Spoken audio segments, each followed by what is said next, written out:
이게 화작은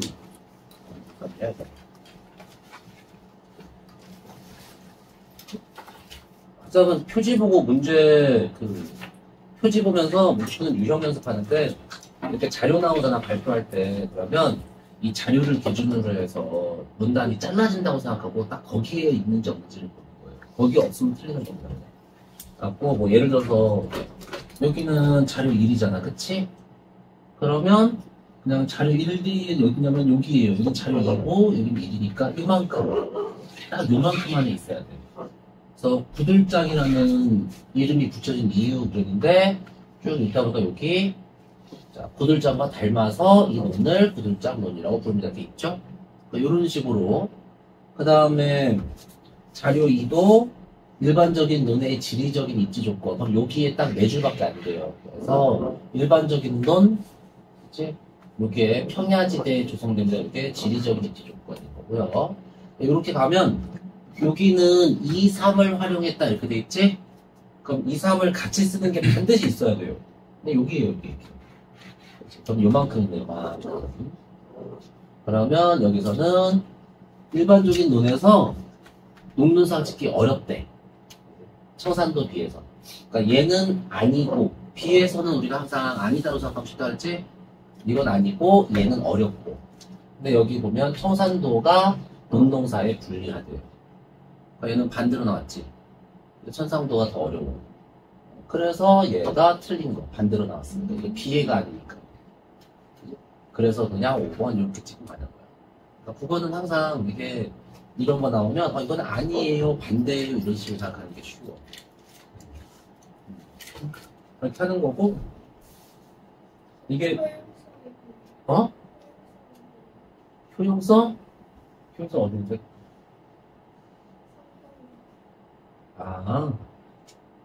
효용 저거 할 수 있는 거. 다른 애한테 뭐 해주는 거. 맨날 하는 거잖아. 선생님 뭐 잘생겨서 못생겨서 니네를 행복하게 해준 애 많이 하는 그거. 그렇고 3은 여기서 발표 내용의 효용성을 근거로 한다 했잖아. 그치? 근데 이 발표를 들어서 그치? 활용할 수 있는 정보가 많아서 유익했대. 그래서 이 부분이 효용성인 거야. 나한테 도움이 됐다 그랬으니까. 그렇고 이게 뭐 이런 거는 앞에 지문을 안 읽는 거예요. 왜냐면 학생의 발언에 대한 평가를 하라고 했잖아. 그치? 그러니까 학생 발언을 보는데 이게 원래 우리가 문장을 배울 때 그렇게 배우거든. 한 문장은 하나의 완결된 생각을 표현하는 최소의 단위 이렇게 배워요. 한 문장당 하나의 생각. 그치?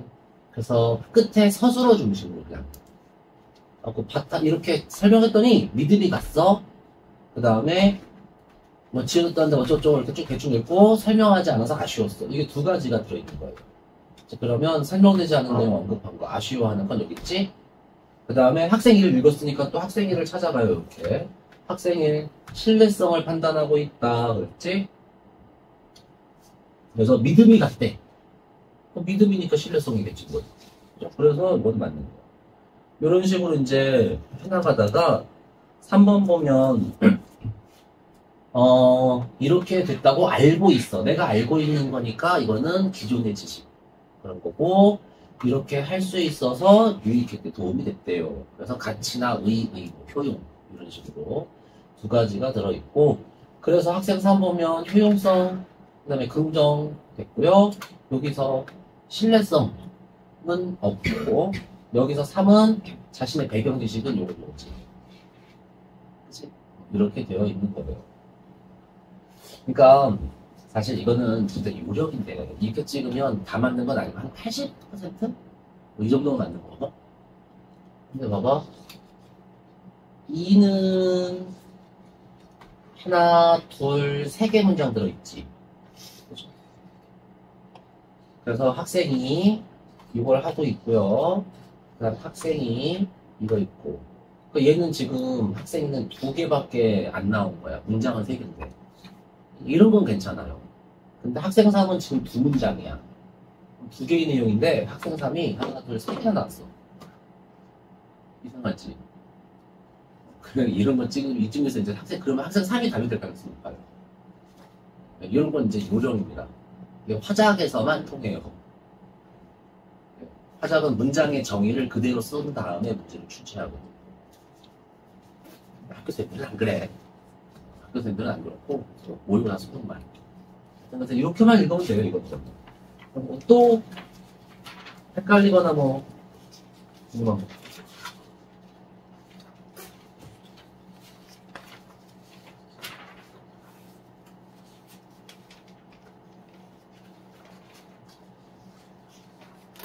이런 거 있잖아. 그러면 잠깐 봐봐. 7번 봐도 돼 그냥.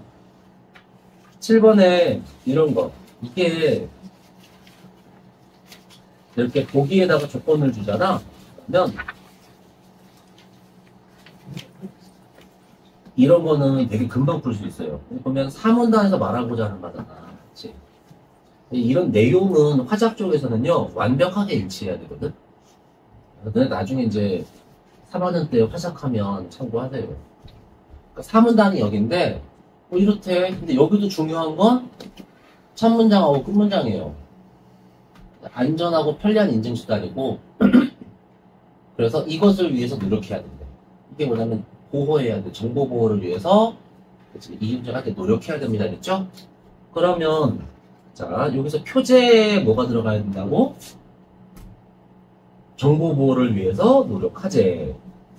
그러면 표제 부분에 정보 보호, 노력, 이런 게 들어가는 거. 1번은 여기 있잖아. 정보. 그치? 2번은 보호, 이런 거. 없고, 3번도 없고, 4번도 없고, 5번도 없죠. 그럼 1번이 답이야. 그래서 이런 식으로 내용을 보면 되게 하나나 두 개 남거든. 그럼 남은 것만 또 다른 거 또 보는 거예요. 이렇게 하면 그냥 바로 끝나거든. 그리고 자료 활용 같은 거는 이 자료 속에 정확히 내용이 들어가 있는지만 보는 겁니다. 앞에 지문 비교하는 게 아니고 이 자료를 정확히 썼는지만 보는 겁니다. 그러니까 아까 우리 2번 할 때 했던 거랑 똑같은 문제예요. 사실 거의 비슷한 문제니까 그렇게 하는 거고.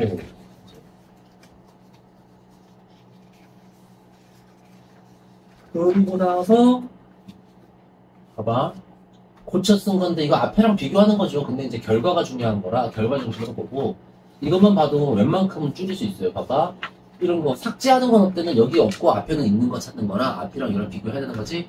근데 내용이 봐봐, 자 이런 내용을 내가 알고 있대. 하지만 내 건의를 수용하면 좋을 거래요. 또한 이것도 있을 거래요. 근데 내 건의를 수용하면 문제가 그냥 이 건의를 수용했을 때, 그치? 어떤 직접적인 문제가 해결되는 거 말고, 이런 식으로 다른 주민에게 또한 이런 것도, 이런 거는 추가적으로 생기는 이익이지, 이런 걸 우리가 뭐라고 불러? 효용, 효과. 이제 이렇게 부르는 거라고. 그래서 뭐 할 수 있을 거예요. 이런 식으로 나오지? 뭐뭐 해지게 될 거다. 이렇게 나오기도 하고요. 그래서 여기에는, 뭐야? 수용해 주실 때 예상되는 효과가 또한으로 묶여서 하나, 두 가지가 나온 겁니다.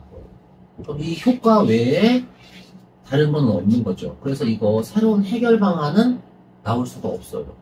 그래서 이걸 추가한 게 틀린 거 벌써 2번 이렇게 해서 끝내요. 이게 효과인 걸 명확히 알고 있으면 그럼 바로 2번이 다시 나오거든요. 그래서 화작 같은 경우도 이런 식으로 표지 보면서 푸는 연습을 하고 유형별로 어디를 먼저 봐야 될지 뭐 이런 것들을 몇 가지 하면 화작 쪽은 그냥 끝나. 되게 화작은 뭐 지문이 길다고 해도요. 그러니까 보통 눈에는 이제 만약에 화작을 내가 선택한다 그러면 이게 11문제 정도 나오거든. 화작이 14문제 정도 나오거든요. 근데 그 14문제 푸는데 보통 10분 안쪽으로 걸려요. 그래서 시간을 많이 벌 수 있어서 좋아. 근데 이제 언매 선택하면 매체는 화작이랑 똑같이 풀어. 근데 이제 그 언어 쪽 문법 문제가 한 대여섯 문제 정도 섞여 있어서 그거 이제 공부하는 거예요. 이런 거는 지금은 뭐 틀려도 신경 안 써도 괜찮습니다. 성실하기만 하면 바보만 아니면 다 하거든. 문법에서는 뭐 혹시 궁금한 거 있었냐? 뭐 좀 어렵더라 이런 거.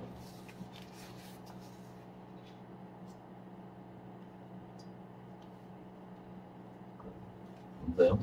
이거 딱 두 개만 그러면 12번, 14번만 두 개만 볼 텐데 너네 중세국어 나중에 고3 올라가서도 마찬가지야.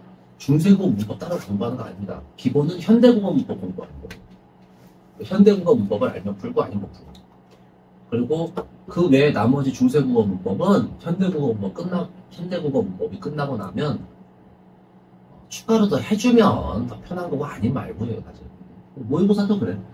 그래서 기본적으로 뭐 이런 거 여기에서 이렇게 이제 수풀에서 관형격조사 시옷은 무정체언 뒤에 이러잖아. 그러면 문법은 현대국어에서 찾는 겁니다. 그래서 수풀 의지 그러면 수풀 플러스 의인데 의계 관형격조사. 그럼 얘도 마찬가지로 시옷이 관형격조사겠다. 그래서 수풀에서 관형격조사 시옷인 거고. 그 다음에 무정체언 뒤 그러면 얘가 체언 명사죠? 수풀은 무정명사 맞니? 사람하고 동물은 유정명사. 그래서 무정체언 뒤가 한 거 맞고. B를 나타낸다는데 B는 행동의 주체임을 나타낸대. 관형격 조사가. 조사는 관계언이라고 그러잖아. 그치? 앞뒤 단어의 관계를 설명하는 말이라서 관계언이라고 해요. 그래서 이게 B니까 행동의 주체여야 돼. 가운데가 행동이어야 되겠다. 그럼 얘는 주체고. 행동 아니지? 그래서 틀린 거. 이런 식으로 가는 겁니다. 근데 이제 여기 보면 얘는 맞죠? 여기 보면 무덤 애니까 이게 애가 부사격. 그럼 얘도 역시나 부사격. 일 거야 그냥. 이제 그러고 나서 이동의 목적지, 도착 지점 이렇게 말하는 거 그대로 다 되니까 그냥 한번 이렇게 하는 거라고 해요. 그리고 14번 같은 거는 왜 해보는 거냐면 이게 비교할 게 많잖아. 그러면 항상 얘기하지만 옆으로 이렇게 해서 체크하려고 하지 말고 가세요. 그러면 훨씬 빨리 풀고 시간도 절약해요. 그러니까 예를 들어서 내가 겁쟁이를 한다고 치자. 근데 어근 접사는 딱 한 가지만 알면 돼요. 파생어, 합성어, 어근 접사 이런 거 나오면 한 번만 잘라. 한 번만 잘라서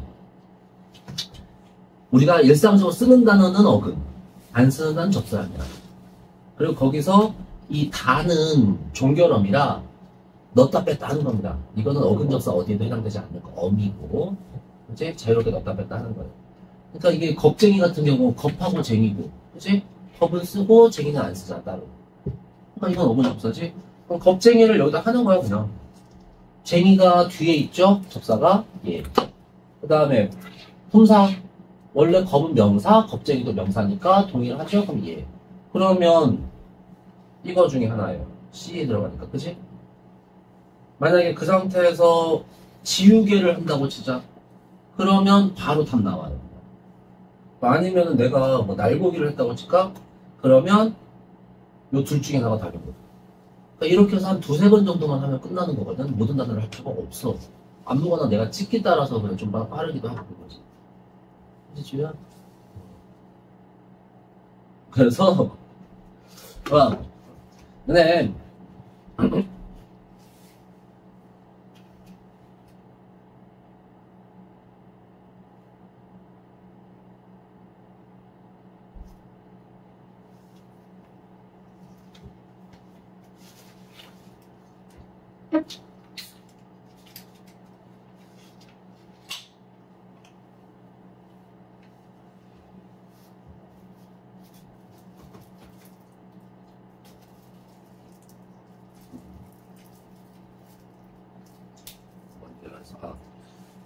내가 좀 만만해 보이고 쉬워 보이는 걸 하라고. 그거는 뭐 시험 범위가 없어서 힘들다고 하지만 그냥 내가 확실하게 판단 가능한 것만 따로 잘라서 체크하는 거야.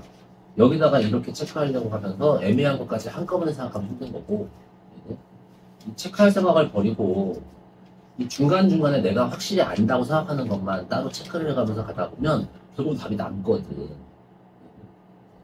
그래서 체크하는 방법은 그렇게 보고요.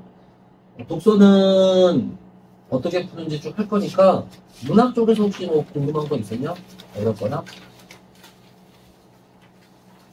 뒤에 11페이지부터네요.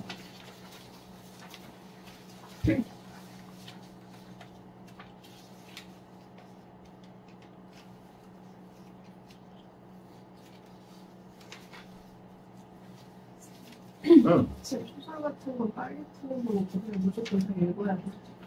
소설은 정독을, 일단 문학은 하여튼 정독을 한번 하고 시작하기 좋아. 근데 시간이 충분해. 왜냐면 독서를 빨리 푸고.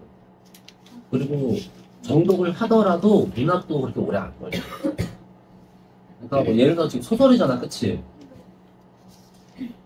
그러니까 어디서 뭘 찾아야 될지 잘 보는데, 우리들이 해야 되는 게 뭐냐면, 이거 읽을 때 시간이나 등장인물 같은 거 있지. 이런 것들을 기준으로 해서 찾아갈 생각을 항상 하는 거고, 그 다음에 이게 이렇게 뭘 했다라는 거는 사건이나 행동이야. 그래서 이거랑 정서인 거, 그 눈에 안 보이는 생각이나 의도 같은 거 있지. 이거를 구분해서 볼 생각을 하면 돼요. 그래서 봐봐, 여인은 오전에 석조일을 하면서 활동의 시간을 보였다 그래. 그럼 내가 이걸 찾겠다 하잖아. 그러면 시간이 없을 때는, 그죠? 일단은 문단 시작을 이렇게 뒤지는 겁니다. 다음날 오후 석주 오전 검사는 이렇게. 그 다음에 여기서 이제 여인하고 오전이 중요한 거예요. 여인이 행동한 거잖아, 그치? 하고 다운표니까 쑥 건너뛰고. 참, 그리고 이거는 지금 뭐 하는 거냐면, 읽을 때, 만약에 안 읽을 건 모르겠지만 읽을 때 대사 부분은 누구의 말인지를 쓰고 가는 게 좋아요. 나중에 문제 풀 때 시간을 절약하거든요. 처음에 한 번 읽었을 때 누가 말한 건지 써놓으면 이따가 다른 문제 풀 때 빨라져, 이게. 괜히 두 번 읽고 헷갈리지 말고. 그래서 그렇고, 여기에서 여기 새 것은 이렇게 시작해 본다니. 그러니까 안 나와. 안 나오고 계속 이어지는 거. 노인이고. 그치? 주 나오고, 쭉 해서 계속 안 나오다가 줄거리에서 딸에게 관심을 보이는데, 그러고 나서 여기 보니까 해괴한 일이라는 투였다. 딸아이의 활솜씨를 한번 보자고 덤벼들었다. 그럼 이쯤부터 이제 아직 시범은 안 보이고, 그치? 여기에서 여인의 시범이 나와요. 자, 그래가지고서 이쯤이구나 해서 여기서부터 이제 읽기 시작을 하는 겁니다. 그러면서 시간대가 이제 오전이어야 되는데, 시간대가 계속 안 나오거든? 그러다 여기에서 처음으로 새벽이 나와. 그치? 그래갖고, 새벽으로 때를 잡자고 했다. 그러면서 넘어갔어요. 그 다음에 불렀대. 사건이랑 법은. 아니, 여기서 지금, 활을 썼다니까 여인이. 여기서 시범을 보인 거예요. 새벽에 때를 잡자고 했는데, 그게 안 됐어. 그래서 뭐 오전이냐 그러면 모르겠죠? 내가 안 읽었으니까 모르니까 그냥 건너뛰고 여인이 얘네 앞에서 시범을 보인 거. 맞니? 끝까지 있는 거지.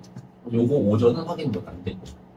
근데 되게 문학에서는 이 시간하고 장소는 확인이 안 되면 틀리는 경우가 많아. 그래갖고 되게 답이 아니에요. 근데 이제 소녀는 활쏘기 시범 이후에도 그랬지? 그럼 활쏘기 시범 여기서 찾았잖아, 일단. 그럼 이쯤이겠죠? 여기서 소년을 찾아야 돼요. 그랬더니 여기 있네요. 그치? 그리고서 소년이 똑같이 했는지 안 했는지 이렇게 했는데, 여느 때처럼 이렇게 했으니까 똑같은 거 해서 동일한 태도 이렇게 잡고 넘어가는 겁니다. 근데 하여튼 소년은 정독을 하는 게 제일 좋고, 그나마 이제 이런 것들 내용 일치 문제는 다 뒤져야 되고 전체를 어쨌든 왔다 갔다 하면서 계속 뒤지게 돼요. 그래서 시간이 많이 걸리는데 이런 거 할 때 초조해 하지 마. 이건 어차피 시간이 걸리게 돼 있는 문제예요. 대신 이제 이런 거를 빨리 풀 수가 있으니까. A, B의 서술상 특징인데 그냥 가까운데 B만 볼까요? 아름다운 것은 충분히 자랑되어야 한다. 칭찬받고 사랑받아야 한다. 저 늙은 사내들이 어떤 동기로 그것을 요구하든 적어도 궁도의 바른 이해를 가지고자 하는 이 석주호는 그럴 권리가 있다. 그럼 석주호의 심리네요. 맞지? 이 석주호는 이랬으니까. 그래서 주호가 노인을 보냈다 이렇게 나와요. 자, 그럼 B 대화가 없죠, 저 안에는. 맞지? B 시간 순서 나온 적 없어요. B 외양 묘사도 없죠? 심상도 없고. B 특정 인물 주어 심리 있죠. B 인물의 내면 있죠? 행위는. 저기는 행동을 설명한 말이 없어요. 서술어가 중요한 겁니다. 그치? 그러면 답은 4번. 그리고 이런 식으로 밑줄 그은 것도 금방 풀리거든. 이런 것도 보면 앞뒤에 봐봐 이렇게 그냥 좀 더. 그래서 석주호가 이렇게 얘기하는 거야. 지금 문단에서 주호가 노인을 보냈다. 그래서 자 강조하였어. 그 목소리는 노인보다 더 엄숙하고 고압적. 노인은 갑자기 힘이 빠진 얼굴이 되었어. 그러니까 이게 주호랑 노인이 같은 편이야 다른 편이야? 다른 편이 사이가 안 좋아지고 그치? 그래서 이게 도와주려고 하는 거 그렇게 하는 거지? 그냥 이게 틀린 거. 그냥 긍정, 부정 이런 정도만 생각해도 되거든. 되게. 같은 편이냐, 다른 편이냐, 긍정적인 거냐, 부정적인 거냐고 생각하면 되거든. 모의고사는 애매하면 그냥 애매한 대로 감정 같은 건 다 인정해버리기 때문에 맞다고 보거든. 그래서 거꾸로 틀리려면 그냥 긍정, 부정 이렇게 확 틀려요. 그래서 모의고사는 그렇게 고민 안 해도 돼. 그리고 34번 같은 거 그나마 이게 조금 어렵게 나오는 문제. 왜냐면 이거는 여기서 이 세 개를 구분하라고 했는데 석주호가 어떤 인물인지를 읽어서 파악을 해야 되거든요. 이 셋 중에서 어디에 해당하는지. 그래서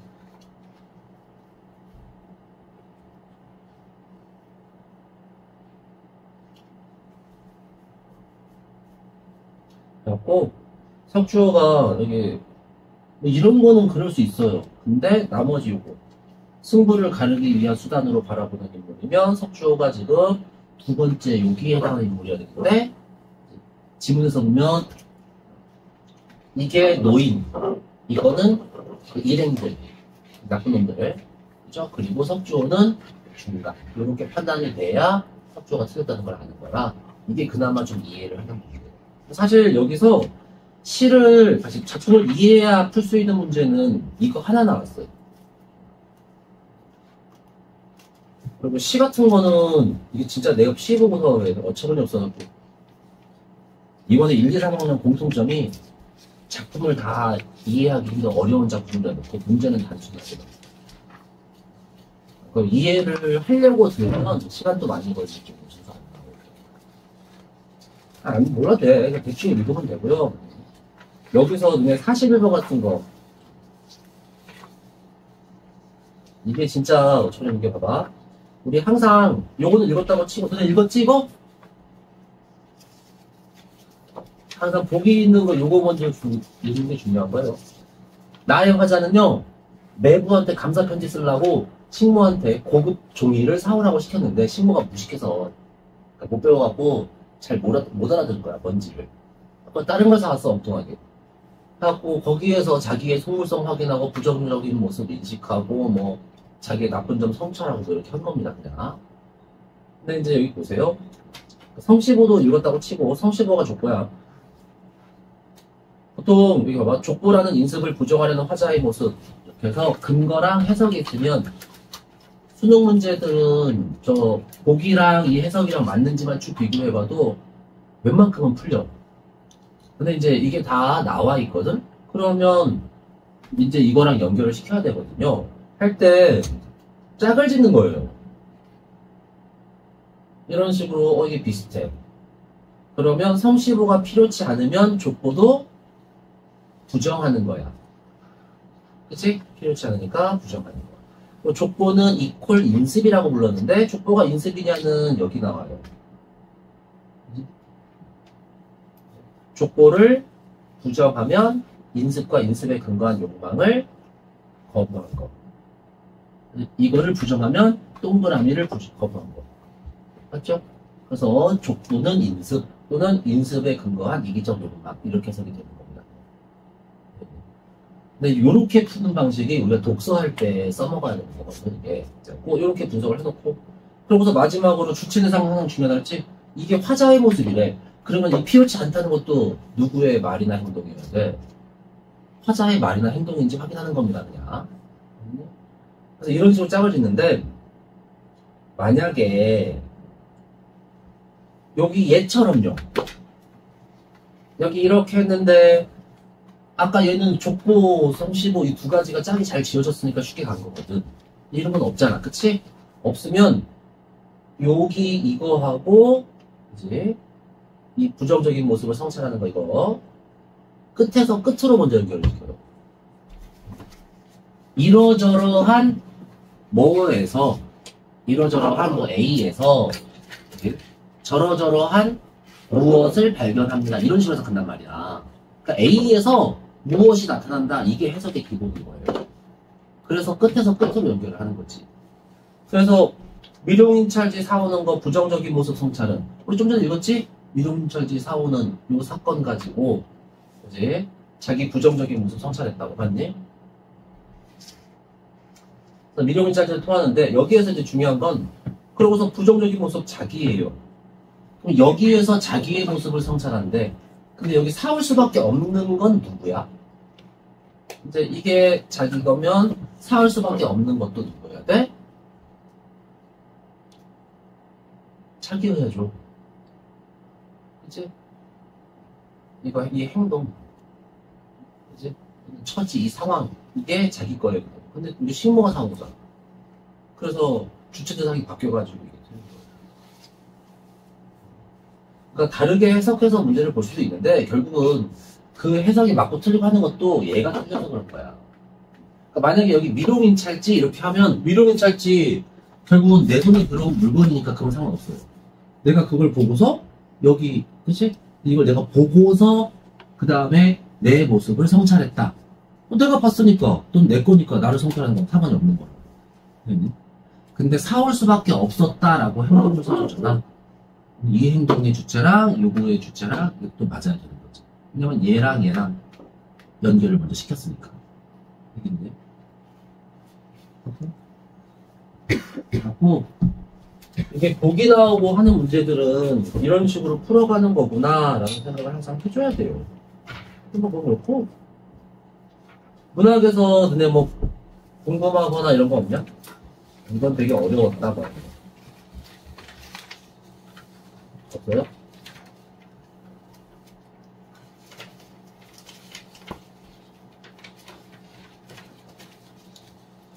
자 저기 뭐야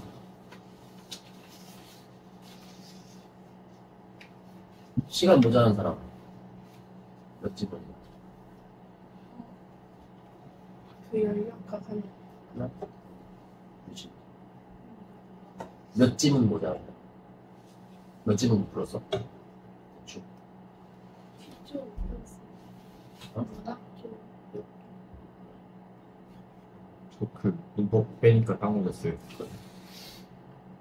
2개 정도. 한 문제? 한 지문도 아니고?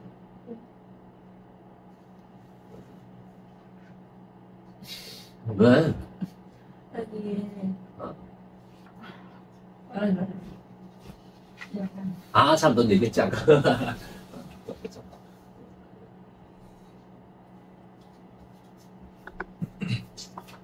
한 문제? 뭐 하여튼, 그래요. 좀만 더 땡겨, 시간을. 뭐, 일단은 지문을 문학에서 최대한 시간을 땡겨줘야 돼. 그러니까 이게 읽는 거는 줄이상 하지 말고요, 문학은. 정독하는 게 제일 좋고, 대신에 요령을 익숙하게 하는 게 좋아. 어차피 이제 2학기 때는 문학을 할 거라. 근데 뭐 예를 들어서 이런 거는 이게 자연친화 작품이잖아, 그치? 자연친화 작품인 것만 알고 봐도 웬만큼 풀 수 있거든요. 그리고 신경 쓸 거는 이렇게 읽어가다가 이건 이제 지금 뭐 표시한 거냐면 시간이나 장소에 관한 것만 표시한 거예요. 왜냐면 시간이나 장소가 바뀌면 장면이 바뀌면서 내용이 구분되는 경우가 많거든요. 그래서 나중에 찾기 편하려고 이것만 잘라놨던 거예요. 소설은 아까 얘기했다시피 시간 장소 바뀌는 게 있으면 그것도 체크하면 좋고, 그다음에 이제 인물의 말 같은 거, 그게 누구 말인지 정도 체크하면 될 거예요. 그리고 수필은 늘 그렇지만 끝에만 잘 보고 앞으로 넘어가서 더 읽든가 말든가 사실 수필은 중요하지 않아요. 왜냐면 수필은 여기에 맞춰서 앞에 걸 해석하는 거라 그냥 이것만 이해하고 있으면 되고 중요한 건 다 이렇게 붉은글씨로 쳐주거든. 그러니까 나중에 만약에 찾을 필요가 있다고 해도 찾기도 쉬워. 그래서 이런 식으로만 봐도 웬만하면 풉니다. 그리고 이제 나중에 이제 공부도 뭐 하긴 할 텐데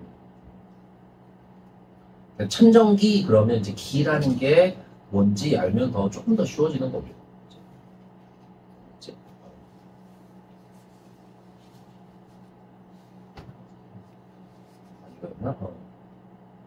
그러니까 이게 천정기 우물이 뭘 바라겠습니까 해놓고 맨 끝에 그러거든. 내가 쓰이고 버려짐이야 이거 이 우물의 처지와 똑같대. 근데 모든 일은 조물주에게 달리고 하늘의 뜻에 달리고 운명. 근데 뭘 상관하겠어? 그죠? 그래서 뭐 나를 보면 앞에 안 읽었으니까 이건 몰라요. 그치? 대상은 우물일 텐데 맨 끝에 보면 야 문제 상황이 심화됐으면 여기에서 대부분은 이 끝에서 문제가 나와야 나와. 나와야지 문제 상황이 심화됐으면. 그치? 여기 문제가 없으면 애초에 문제가 없던 거거나 아니면 해소된 거거나 그렇겠죠. 그치? 그래서 이게 문제 없었지. 뭐 그 다음에 부정적 세태 비판 여기 안 나왔어. 그냥 건너뛰는 거고. 그리고서 3월의 특성 우물. 그치? 교훈조금이 그죠? 하늘의 뜻. 이게 뭐 수필은 대부분 다 교훈이죠. 고전 수필은. 그러고 나서 유추인데 우물이랑 나랑 비슷하다 그랬잖아. 만약에 이게 한마디 나오고 끝나면 뭐야? 비유. 나는 우물 같다. 이러면 비유고요.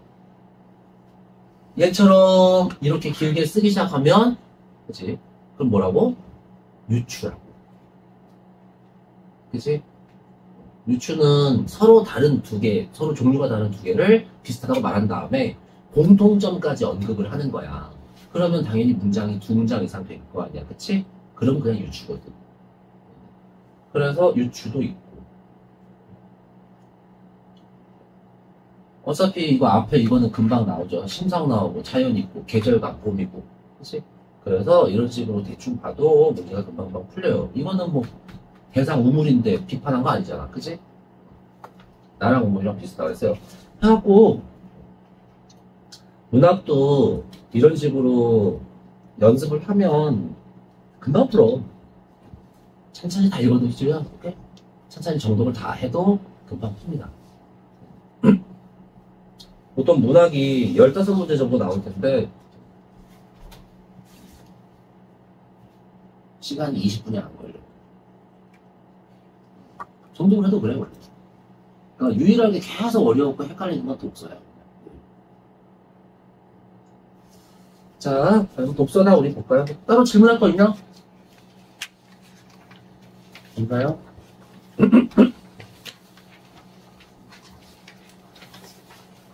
그러면 우리 쓰잘데기 없는 거부터 거꾸로 갑시다. 펌프. 열 펌프. 이거 실소리 안 응. 열로 어떻게 푸는지를 잘 봐. 뭐가? 실소리 안 응? 실소리 안 이거는 직접, 근데 이 지문이 나온 건 아니지. 그러니까 이 독서 지문은 너네 학교 시험에 안 나오잖아. 네, 열풍도 아니에요. 아니, 저희 열풍도 말고 앞에 두 개는 나오고 열풍도 안 이 앞에 두 개 또 나오는데? 네. 그게 안 나와요. 하여튼, 근데 이제, 일단은 푸는 방식만, 이거는 정말 쓸데없는 내용이에요. 뭐 알면 좋은데, 몰라도 상관없거든. 근데 푸는 방식이 중요하니까, 그리고 오히려 너네가 과학 같은 거, 이런 거에 시간 많이 잡아먹거나 헷갈리거든. 근데 얘네들은 오히려 더 단순해요. 일단 읽을 때, 첫 문단은 대충 읽으세요. 그냥 쭉 이렇게. 코는, 저기서 코는 열음반, 열퍼프는 뭐 이렇게 가능하대요. 해놓고, 나머지는 문단의 시작 끝 이렇게 읽어가지고서 전체 맥락을 파악하는 게 중요한 거고, 그리고 이제 학교 시험 범위에 들어가는 애들은 그걸 외워야 돼요.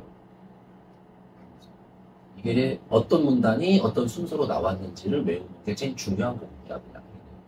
일단 그러고서 여기 보면 증발, 압축, 응축, 팽창 4개의 순환 공정이 반복됐대요. 그러면 당연히 이거 4개 잘라야 돼요. 증발 찾았고요. 그럼 압축 찾아야지. 쭉 하다가 여기서 압축, 펴진 거고 잘라놓은 거예요. 그리고 여기서도 마찬가지로 그냥 이렇게 해갖고서 응축 그리고 팽창 이렇게 4개를 찾아놓고 이게 한 사이클이래. 그럼 그냥 사이클에 대한 설명 과정 나온 거구나 하고 끝나면 돼. 그 상태에서 역전 밸브는 새로운 거죠. 냉매 흐름 방향을 바꾸는 거래요. 그냥 거기까지 끝. 그러고 나서 또 건너뛰어서 이게 열 펌프가 하는 기능 냉방 난방 가능하게 하는 거. 그 다음에 성능을 어떻게 표현할 수 있을까 질문했죠. 그러면 열 펌프의 성능 표현 방법 나온 거고 그치? 그러고 나서 이거 중간은 그냥 다 건너뛰고요. 그냥 성적 계수라는 성능 평가 지수를 쓴대. 그래서 성적 계수는 어쩌고 저쩌고 이렇게 합니다. 그리고 안 읽으면 그냥 건너뛰는데 만약에 나중에라도 읽을 때 보이면 이런 정도 잘라주면 돼요. 반면 이런 거. 그리고 나서 이런 거 뭐 더하고 빼고 이런 거 공식 나오거나 증가 감소하는 부분 있으면 그걸로 문제 낼 거거든. 그래서 이런 거는 어디 있구나라는 것만 체크할 수 있게 해놓거나 아니면 따로 어디다 써놓거나 해주면 되는 거고. 하여튼 그래갖고 이렇게 그래서 성적 계수 향상하기 위해서 복잡한 구조 열 펌프 도예요. 그럼 이거 말고 다른 것도 있는 거지? 그죠? 도나 역시 이런 거 중요해. 그지? 다른 것도 있어. 그럼 이제 새로운 게 나온 거고, 안 중요합니다. 그냥 성적 계수 향상하기 복잡한 구조는 따로 있어요. 여기. 그래갖고 여기 보니까 모두 가능하고 페어를 어쩌고저쩌고 이렇게 돼 있어. 그리고 끝에 보니까 페어를 사용할 수 있어서 이렇게 일조하는 장치로 각광받고 있대. 그래갖고 지금 현재 상태지 각광받고 있는 거니까. 그래서 현황 정도라고 생각하고 그냥 넘어가면 되는 겁니다.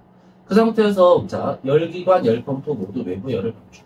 열펌프, 열펌프 설명 여기 있잖아요. 그치? 열 방출이 있는지 이렇게 찾아봐요. 열 방출 이렇게 쭉 근데 보면 여기에 열 방출이 있어. 그치? 실내로 열을 방출한대요. 네. 근데 여기는 열펌프는 외부의 열을 방출 이렇게 되어 있죠. 열 방출은 맞는데 저기는 실내야. 그럼 실내하고 외부는 같다고 볼 수 있을까 없을까? 같다고 볼 수 있어 없어? 없어요? 왜요? 왜 다른데? 야, 에어컨의 외부는 실내인데? 그렇잖아. 기계의 외부가 실내일 수 있지. 맞냐? 만약에 난방 기능 작동하면 더 그렇겠네. 따뜻한 바람 나오면. 실내 열을 방출해야 돼. 그러잖아요. 그래서 단어가 다르잖아?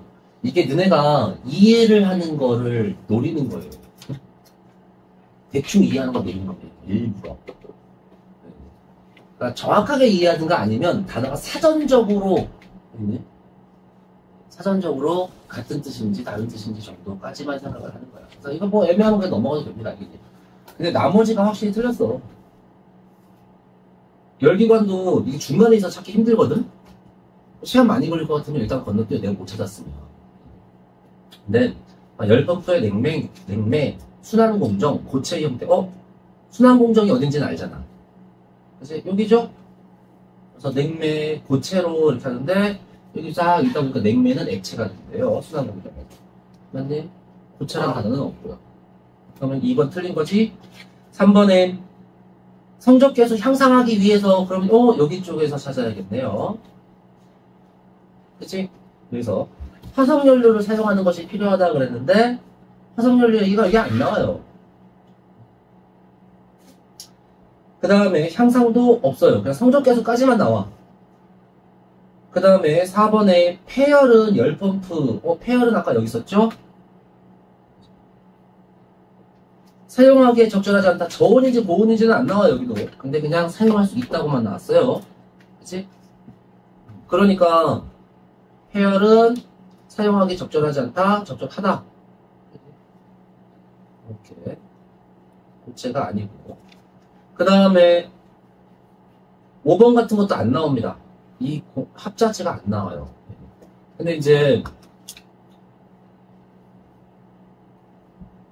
이 상태에서 찍어가든가, 일단 독서는 어쨌든 시간을 무조건 맞추는데 시간이 많이 걸리거든? 그러니까 이해가 안 됐으면 이 상태에서 얘랑 얘는 확실히 아니고 얘랑 얘는 거의 지금 확인되는 게 없고요.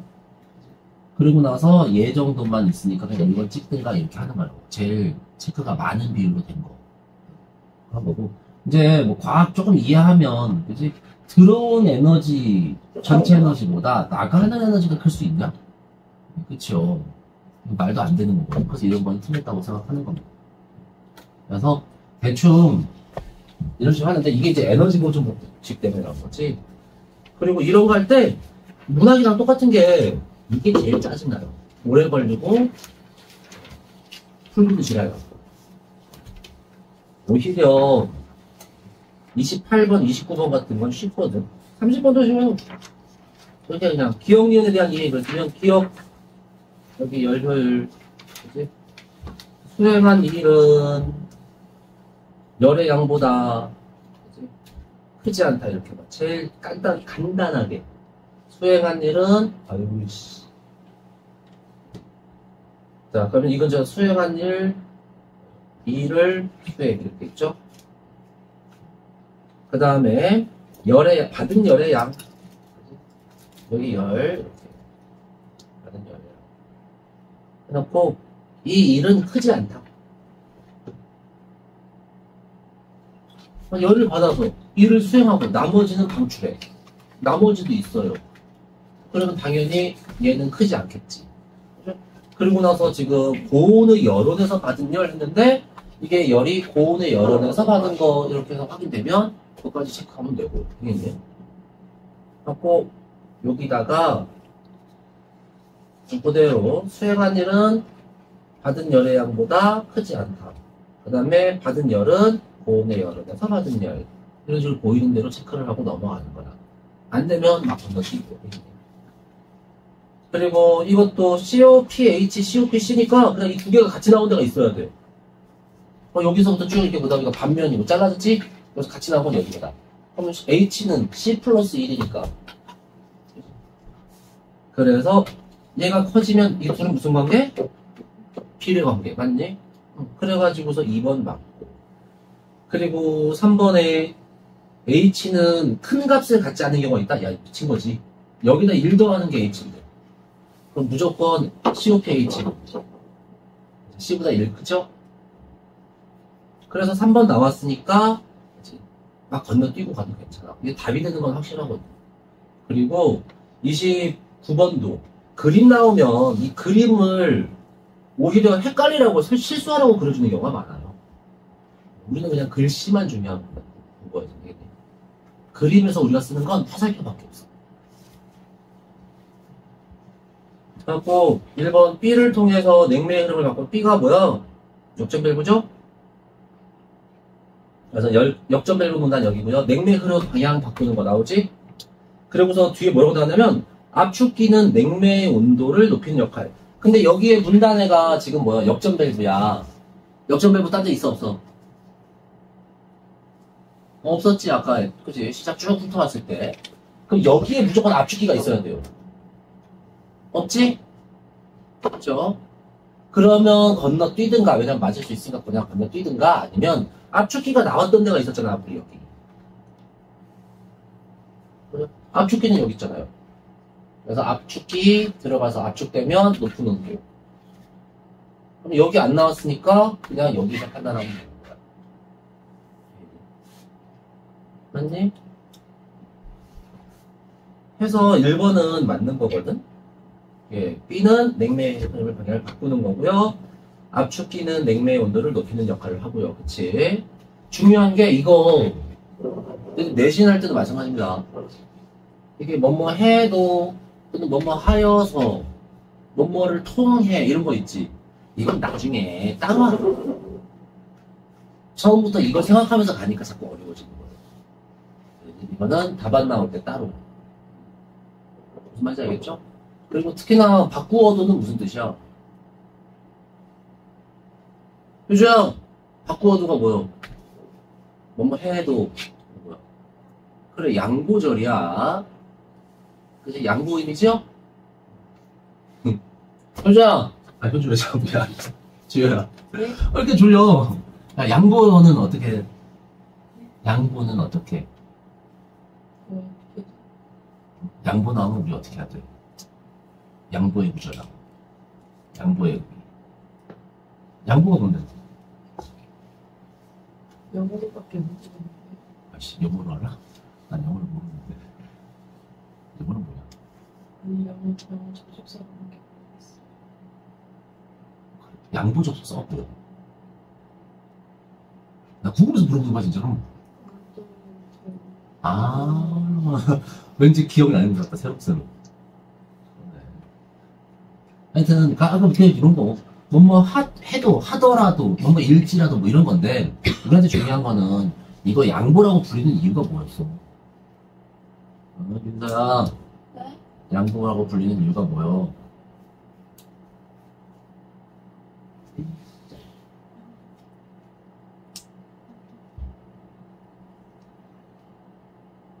나랑 누구 쳤잖아, 이미. 어? 먹어요? 어차피 여기는 히터도 안 트는데 방이 이렇게 따뜻한 거예요. 바닥이 난방이야. 아, 아, 눈 마주쳤잖아. 빨리 얘기해. 아, 이래도 좋고 저래도 좋다고. 아, 그렇잖아. 내가 비가 오더라도 소풍은 간다. 그럼 안 와도 가고 와도 가고 그러잖아. 그치? 그래서 양보라고 부르는 거고. 야, 이게 나올 때는 이게 앞에 게 근거가 될 수 있어 없어? 없는 거예요. 따로따로 신경 안 쓰는 겁니다. 그치? 그리고 이 양보 구절이 틀리게 하려면 어떤 말이 나와야 돼? 반대로 저 앞에 맹매의 흐름의 방향 바꾸는 것까지 나오고 여기 뭐가 들어가야 돼? 기준을 표시하는 말이 들어가야 돼. 양보는 기준이 안 된다는 뜻이거든. 그래서 비가 오든 말든 그건 상관없다는 뜻이에요. 맞니? 그럼 그 틀리게 하려면 비가 오느냐 안 오느냐에 따라서 비가 오는 경우에 이렇게 나오면 양보절이랑 반대의미가 돼서 틀리는 거야. 그냥 그거까지 우리가 외우고 다니는 겁니다. 그냥 오, 양보네. 그럼 이거는 뭐가 나올 때만 요 앞에 바꾸는 거를 기준으로 표현하는 말이 나올 때만 틀린 거 아니면 그냥 다 맞는 거. 그래서 이런 식으로 하는 거라고. 그러니까 이거는 그냥 무조건 맞는 겁니다. 그러니까, 앞에 게 지금은 없어도 돼요. 앞에 거 뭐야? 요거? 네. 사실은 지문에 없어도 돼요. 당연하게. 근데 여기는 이제 B를 통해서 이렇게 있으니까, 그치? 그러니까 B를 하면 이게 되는지까지는 확인을 해야 되거든. 그래서 지문에 있는 게 나오는 거고. 실제로는, 만약에 이게 B로 딱! 그러면, 여기는 무슨 말이 나오든 상관이 없는 거예요. 왜냐면 양보니까. 그런 식으로 문장의 형식을 우리가 외우는 거지. 그게 독서 공부지, 내용 열심히 외우는 거는 크게 중요하진 않거든. 하여튼, 그런 거, 이렇게 만약에 이렇게 되면 그냥 1번이 확실히 답인 거랑 끝인 거야. 근데 이제 나머지를 뭐 굳이 확인한다 그러면, 봐봐. 시의 열교환기, 실내에서 열을 흡수, 실내 온도 낮추고. 그렇지? C는 응축기예요. 그냥 응축기 분단이 어딘지 알잖아. 여기에요. 여기. 여기까지. 딴 데는 응축기가 없으니까 여기서 나와야 돼. 실내에서 열을 흡수한다고? 아니, 여기 실내로 열을 방출하네. 반대지? 그럼 틀린 거. 그렇잖아요. 3번 D가 뭐였지? 평창 밸브네. 냉매의 압력과 온도를 높여. 평창 밸브는 여기 요만큼. 냉매 압력과 온도를 낮아져. 냉매는 낮아져. 그럼 반대니까 틀렸죠? 그 다음에 4번도 냉매가 A로부터 C에 도달한대. 그래서 A는 증발기, C는 응축기. 그럼 증발기에서 응축기의 순서는 맞죠? 앞에 A가 이 위에 저쪽에 있었잖아. 맞니? 그러니까 A로부터 C로 가는 건 맞고. 자, 이때 C에 도달했을 때 한 사이클이 생긴다? 아니지. 여기까지 나와야 한 사이클이야. 그치? D, 여기까지. D냐? 괜찮아요? D까지 나와야 한 사이클. 틀렸고요. 그 다음에 A에서 압축기로 들어간대, 냉매가. 그러면 냉매가 압축기로 들어간다. 이 냉매 압축돼서 A에서, 이거구나, 미안. 여기, 증발기 A에서 냉매가 압축기로 들어가지. 그럼 A에서 B로 들어가는 거 맞고요. 그 다음에 이것과 달리 C, B 사이는 액체? 그럼 여기는 액체가 아니란 얘기지? 자, 액체? 여기서 기체로 증발해. 흘러 들어가. 그럼 뭐 기체인가 보지 뭐. 그치? 그러면서 BC. 이가 역전 밸브에서 응축기 이렇게 돼 있어요. 자, 역전 밸브는 이 사이에 없죠? 그럼 그냥 응축기로 들어가는 거 그냥 이렇게 합니다. 응축기로 들어가서 쭉 읽다 보니까 액체가 된대. 그럼 응축기로 들어오기 전에는 뭐였던 거야? 액체가 아니었던 거겠지. 여기서 액체가 되는 거잖아, 응축기로. 그치? 그럼 들어올 때는 액체가 아니었던 거.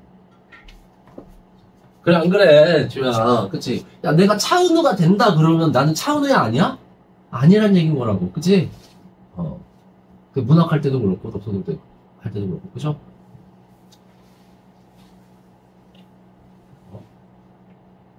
그 B는 컨셉이냐? 머리 고정. 뭔가 묘하게 어울린다. 물 한잔 마시고 와. 있어요. 아이스티. 새콤하게. 한 3봉 타갖고 와, 3봉. 괜찮아요. 마음. 그건 그렇고. 그러니까 이게, 어때요? 그러니까 뭐 이해하고 말 것도 없고, 잘 잘라져 있으면, 그러니까 그 부분에 가서 찾기가 쉽잖아. 그치? 그리고 이미 이렇게 자를 때, 머릿속에서 어디에서부터 어디까지 무슨 내용이 나오는지가 들어가. 그러니까 굳이 딴 데를 헤매지 않아도 되거든. 이게 글을 읽는 것도 이렇게 내가 이거를 어떻게 읽어야 될지 또는 어디를 읽어야 될지 목적의식을 갖고 읽어야 돼요. 그래야 이게 수월해지는 거지. 그냥 아무 생각 없이 자세히 많이 본다고 해서 그게 되는 게 아니거든. 그래서 이렇게 하면 이거 다 금방금방 끝납니다. 그리고 뭐 가해 전제는 골 때리는 게 가해 전제 따라서지. 야, 전제는 그 이전에 깔려 있는 거잖아 보통. 그치? 그러니까 되게 여기 안에 포함된 거나 이 바로 앞문장 정도가 많은데 따라서가 있으니까 이게 더 맛있더라고요. 그래서 에너지는 전체 양이 보존된다. 형태가 변할 수는 있다. 근데 여기서 에너지가 보존된대. 관련된 거 찾으면 딱 하나밖에 없지. 그거 5번이야. 그래서 이거를 우리가 헷갈리게 하려고 문제 내는 사람들이 말을 바꾸는 거를 그대로 다 이해할 필요가 없어요. 자, 이런 식으로 문제를 푸는 거구나만 알고, 그리고서 이제 법지문을 볼 겁니다. 법지문은 이게 이제 법은 하나 우리가 꼭 신경 써야 될 게 있어. 그 뭐냐면 법은요 토시 하나라도 바뀌면 다른 뜻인 겁니다. 근데 이제 일상적으로 우리가 비슷하게 볼 수 있는 말들이 나오면 그걸 같다고 생각하기 때문에 착각을 하게 돼요. 토시 하나도 다르면 다른 거고, 두 번째는 여기에 일상적인 우리가 평상시에 쓰는 단어가 나오는데 그게 법지문에서는 법률 용어일 수가 있어. 그러니까 우리 왜 지난번에 전에 한번 그거 하지 않았었냐 예전에? 그 상속? 우리가 일상적으로 말하는 상속이랑 법에서 말하는 상속이랑 달라. 근데 그거를 내가 아는 상속인 것처럼 생각하고서 문제를 풀면 그때부터 헷갈려. 그러니까 여기까지 정리하자면 법은 있는 그대로만 봐야 돼. 그래서 아까 저 과학할 때처럼 하는 게 무조건 꼭 해야 되는 일이래요. 법지문. 그리고 마지막으로 법지문은 있잖아. 없으면 아닌 거, 틀린 거야.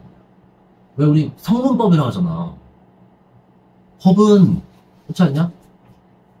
글자로 명확하게 써져 있어야 적용이 되는 겁니다. 그치? 아무리 사람을 죽였어도 법에 명확하게 써져 있는 그 요건이 없잖아? 그럼 처벌 안 받아요. 그게 성문법이라는 현대법의 체계인 거야. 그치? 그러니까 보통 다른 지문은 없으면 맞을 수도 있겠거니 하고 넘어가거든? 근데 법지문에서 없잖아? 그러면 그건 틀린 거야.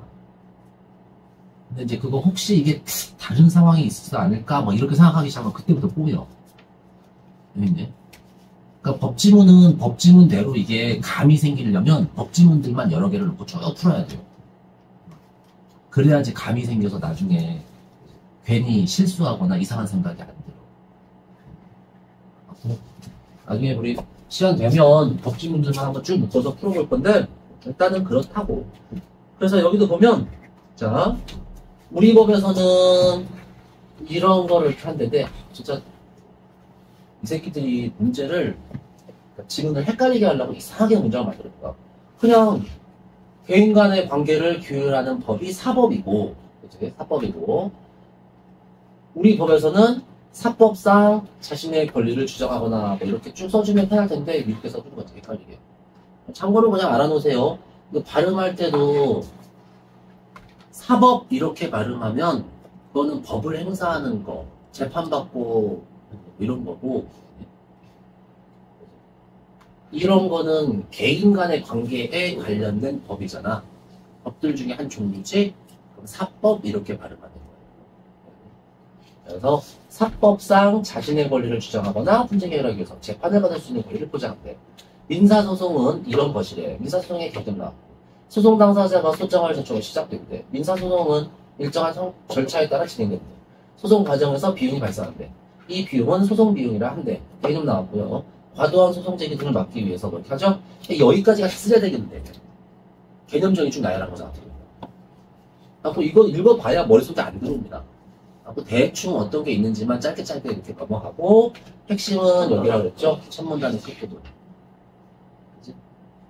소송 비용을 소송 당사자에게가 부담하게 하는 재판 유상주의를 택하고 있대요. 그럼 이제 소송 비용에 관한 지문이구나 한 상태에서 아까랑 똑같이 갈 거야. 두 개 나눴지? 그럼 찾아. 그냥 재판 비용 찾았죠? 마침표 있는데 이렇게 마침표 당사자 비용 그래서 찾았어. 그래서 동그라미만 딱 쳐놓은 겁니다. 그리고 나서 문단 끝에는 쓱 봐. 변호사 비용 이런 것도 포함될 수도 있다. 자, 그 다음에 다음 문단 시작. 각자 부담할 수도 있고 패소한 당사자가 부담할 수도 있다. 또 두 개 나눴지? 그럼 각자 부담주의 좀 나온 거고 쫙 대충 흘렸는데 뭐가 안 보여. 여기까지 각자 부담주의 있죠? 문제점 나왔어. 비판. 그러고서 패소자 요거를 찾아야 되거든? 여기 있네. 다음 문단에. 그래서 우리 법은 원칙적으로 패소자 부담주의래. 하고서 여기는 그냥 대충 넘어가도 됩니다.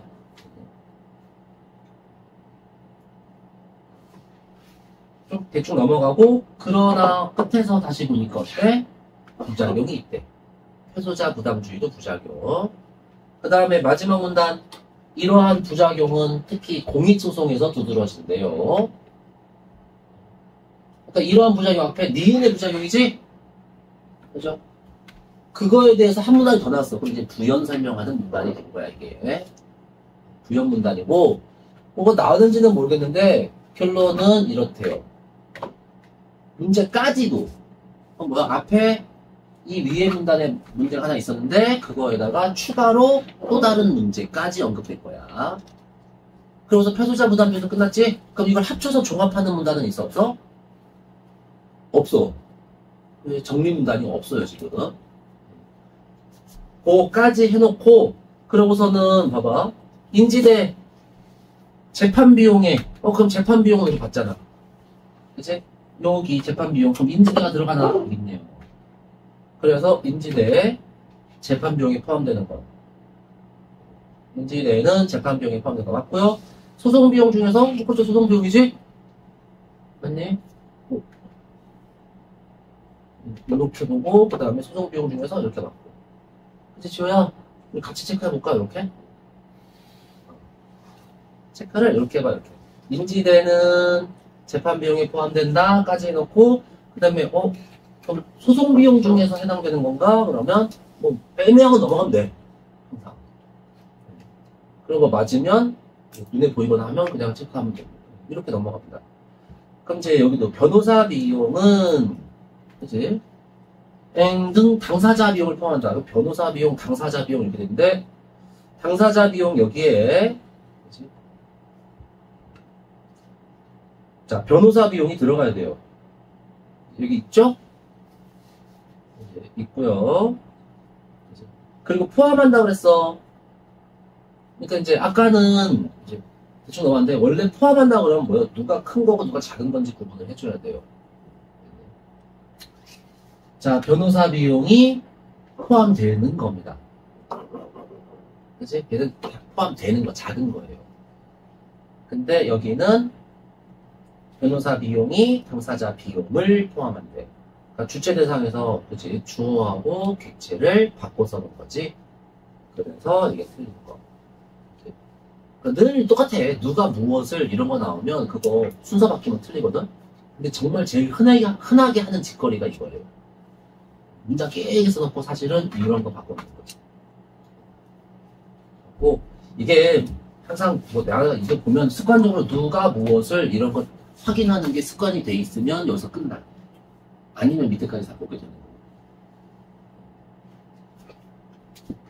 그렇고, 그 다음에 23번도 기억, 니은 이렇게 하는데, 기억은 여기에요. 각자 부담주의, 니은은 패소자 어쩌고, 그치? 이렇게 해갖고 마찬가지로 찾아가다 보면, 니은은 소송 비용을 소송의 승패에 따라 부담하게 한다. 이게 답이죠? 그치? 맞는 거. 그럼 여기에 승이냐, 패냐, 전부 패소냐, 일부 패소냐, 뭐 이렇게 나와요. 그치? 유지 맞고. 근데 기억은 고의나 과실 여부에 따라서 그랬거든? 여기 기억에서 따라는 기준이야. 기준은 명확하게 있어야 돼요. 그치? 아까 여기서 승패 이런 것처럼. 그래서 과실 여부가 여기 있어야 돼요. 그래서 그게 기준이 되는지 확인도 해줘야 돼요. 근데 과실 여부가 있어? 없어? 없지? 그러면 이건 일단 답이 아닌 겁니다. 기준이니까. 근데 더군다나 우리 법이잖아. 법은 안 나오면 아닌 거예요. 법 지문은 그래요. 지우야 무슨 법? 아니. 이렇게 안 나오면 아닌 거, 틀린 거. 그치? 그게 무슨 법주의야? 성문법주의. 배웠어요? 네. 시작할 때 방금 전에 네. 그죠? 성문법은 글자로 써져 있는 것만 인정한다는 뜻인 겁니다.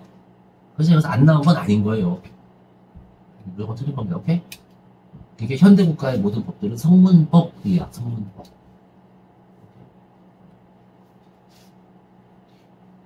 가봐.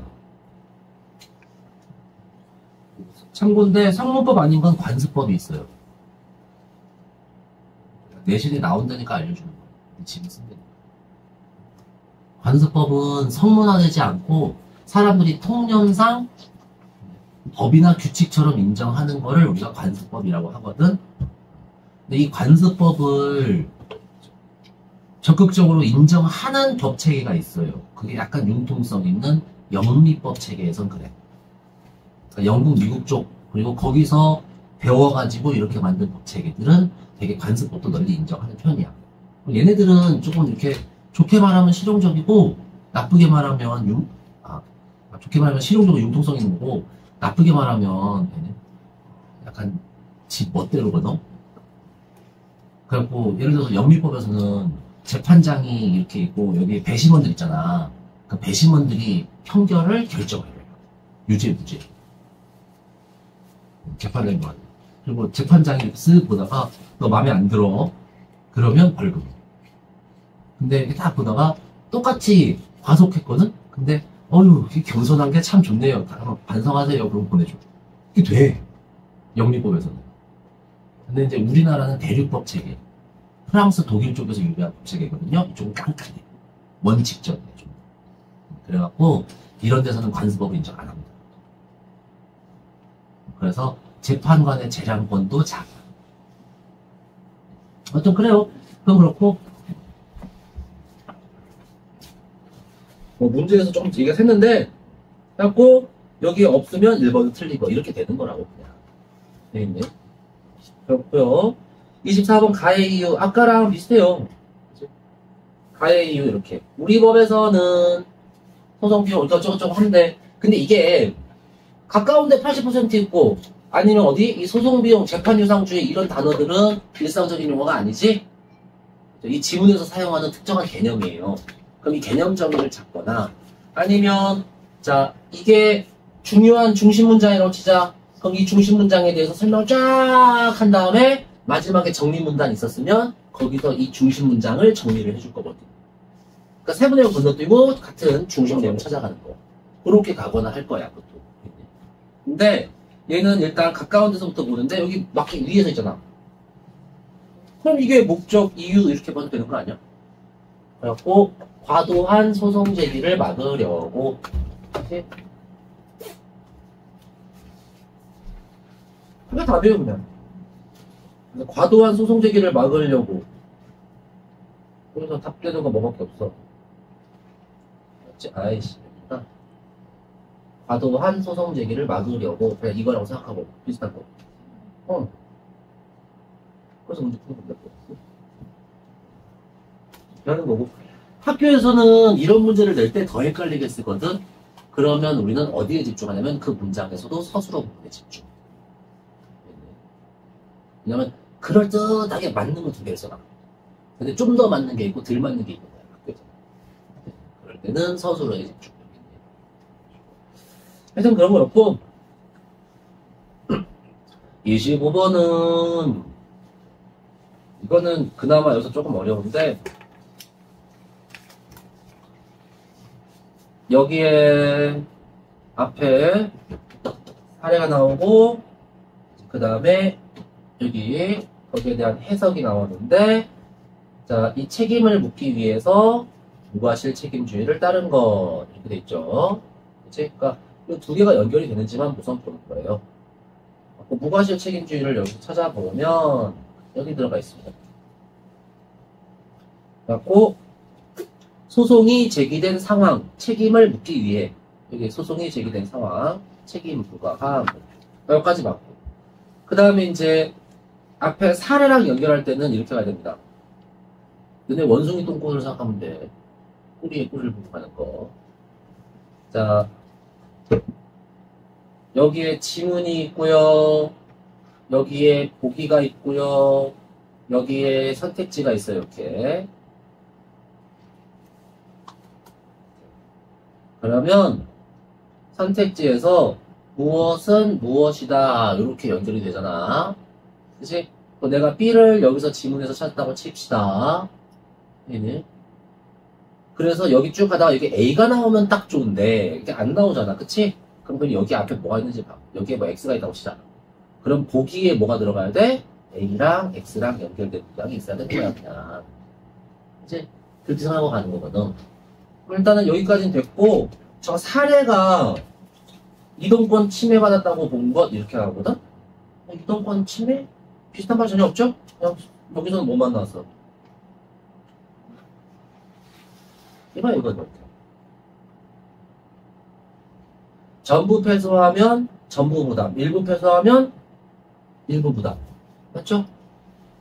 그냥 그 내용이야. 그러니까 이게 소송 비용 얘기가 나와야 되는데, 일단 이건 당연히 소송 비용은 아니지. 맞죠? 지문에서 이제 보기에서 그걸 찾는 겁니다. 교통약자들 이동권 침해, 여기 이렇게. 그래서 이게 이 문장이 뭘로 연결된다고? 소송 비용이랑 같이 나와야 된다고. 근데 이게 없죠? 소송 비용은 이와 함께 플러스 해가지고서 이렇게 판결을 했대요. 그러니까 얘랑 얘는 별개의 내용이거든. 그래서 틀린 게 1번인 거야. 그러니까 이게 맞으려면 소송 비용 얘기, 비용 분담을 어떻게 할 것인지 알겠니? 패소한 사람한테 패소한 만큼 부담하라는 내용이 여기 들어가 있어야 돼요. 요거 A에게 이렇게 왜 A가 다 내야 돼? A가 소송을 제기했는데 A가 졌거든. 그치? 하고 그냥 이렇게 승소하면 무조건 전부 승소예요. 일부라는 말이 있어야 일부 승소인 거고 없으면 일부가 아닌 거야 그냥. 네. 그래갖고 전부 승소니까 전부를 이렇게. 그래서 전부 패소한 사람한테 물리게 했습니다. 이렇게 써줬으면 저 1번이 맞는 말이 되는 겁니다. 알겠니? 이런 거고. 이게 뭐야? 온 김에 그러면 이게 뭔지 차근차근 설명을 해줄게요. 그러니까 문제는 대충 어떤 식으로 푼지 알겠지? 어차피 앞에 인문지문이나 끝에 과학지문이나 독서는 대부분 또 거의 똑같이 풀거든. 무슨 내용이 나와도 알겠니? 그러니까 그렇게만 이해하고 보자. 자, 일단은 우리 사법이 있어요. 사법. 이제 사법. 네.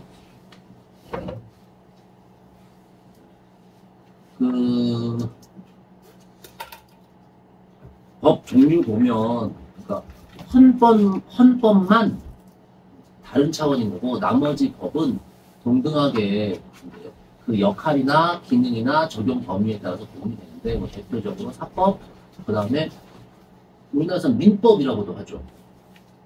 그리고 이제 형법, 그 다음에 행정법, 뭐 이런 식으로, 그지? 몇 가지 법의 종류들이 있는 거고. 자, 사법에서는요, 그치? 누구나 재판을 받을 수 있는 권리를 보장한다. 근데 재판의 목적은 그럼 뭐예요? 재판의 목적은 뭐야? 그렇죠. 자신의 권리를 주장하거나 분쟁하기 위해서 위에서. 그치? 그래서 여기까지가 목적. 당연히 권리를 누구한테 주장?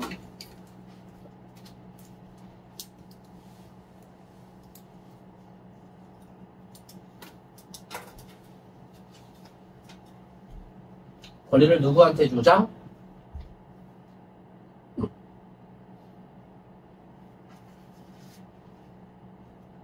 아니, 개인 간의 관계잖아. 누구한테 권리를 주장해? 개인이 다른 개인에게. 맞니? 그래, 그래. 맞죠? 근데 아까 이제 갑자기 왜 얘기를 하려고 하는 거냐면, 거기에서 교통공사한테 소송 걸었거든. 교통공사는 이게 개인 아니잖아요.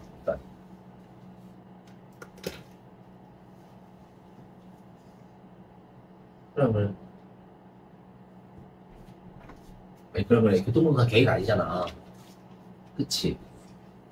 더군다나 교통공사한테 무슨 소송 걸었냐면, 차별구제 청구, 차별해서 구제해달래요. 구해달라고. 그러니까 차별하지 말아주세요. 뭐 이렇게 하는 건데, 어쨌든 간에 이게 개인의 권리를 주장하는 건 맞는데 상대 측이 개인이 아니라서 이런 것도 사법의 영역에 들어갈까 안 들어갈까 하는 거지.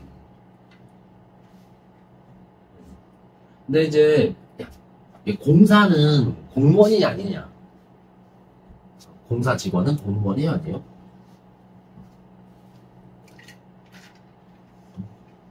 저희가 공사 나중에 취직하면 좋을 것 같지 않냐? 아니야? 공사가 얼마나 좋은지 모르는구나. 야, 세상에서 제일 좋은 직장이 어딘 줄 알아? 일반적으로 공사예요. 이게 공사가 뭔가 준공무원 취급을 하는데 나라가 세운 회사야 그냥. 근데 나라가 세웠다 뿐이지 회사입니다. 근데 그게 웃긴 게 뭐냐면, 그럼 일반 회사는 자기 사장이 자기 이익을 위해서 뭐 해? 막 직원들을 쫙댈 거 아니야, 감시하고. 그치? 근데 공사는 그냥 월급쟁이야. 주인은 나라기 때문에. 그러니까 뭐 하냐면 냅둬요. 정말. 정말 막 사장이 막 의욕에 찬 사람 오는 거 아니면 냅둡니다. 그러니까 놀아도 월급이 나와.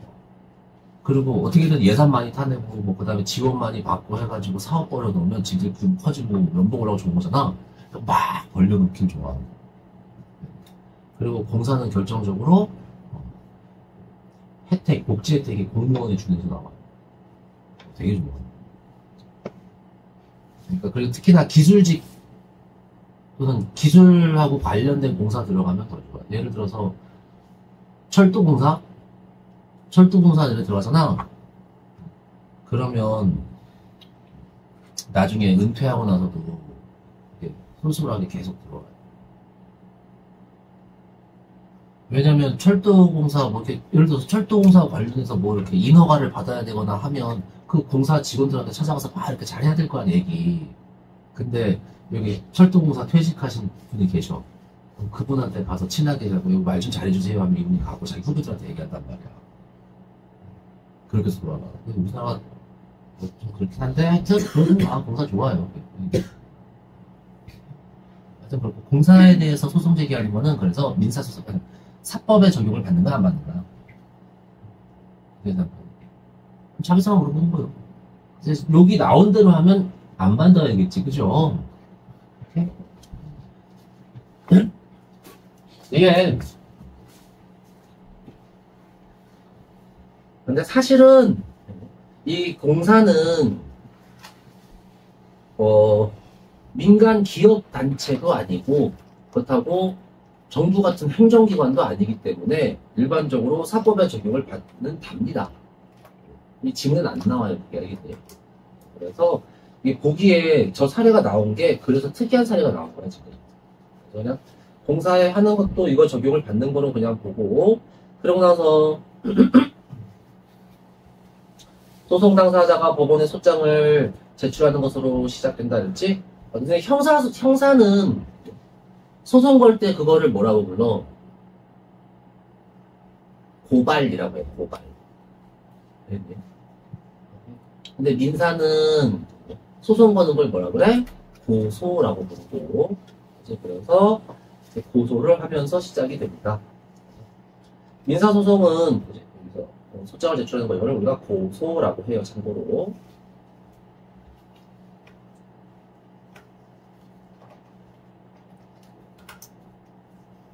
그 다음에 민사소송은 형식적 요건을 갖추어서 일정한 절차에 따라 당연히 무슨 법은 다 요건을 갖추어서 해야 되는 거고요. 일정한 절차 무조건 지켜야 됩니다. 당연한 거고. 비용 발생하는데 소송비용, 그치? 소송비용을 소송 당사자가 부담하게 하는 유상주의를 채택한대요. 이게 아닌 나라들은 소송은 국민을 위한 복지 서비스, 행정 서비스 하나로 봐요. 그 소송을 공짜로 쳐준다. 근데 그러면 이제 소송을 막 제기하는 문제가 생기기도 하죠. 그래서 그 다음에 소송을 진행하기 위한 소송비용, 재판비용과 당사자 비용 하는데 재판비용은요, 재판을 진행하기 위해서 필요한 여러 가지 행정 절차에 들어가는 비용이에요.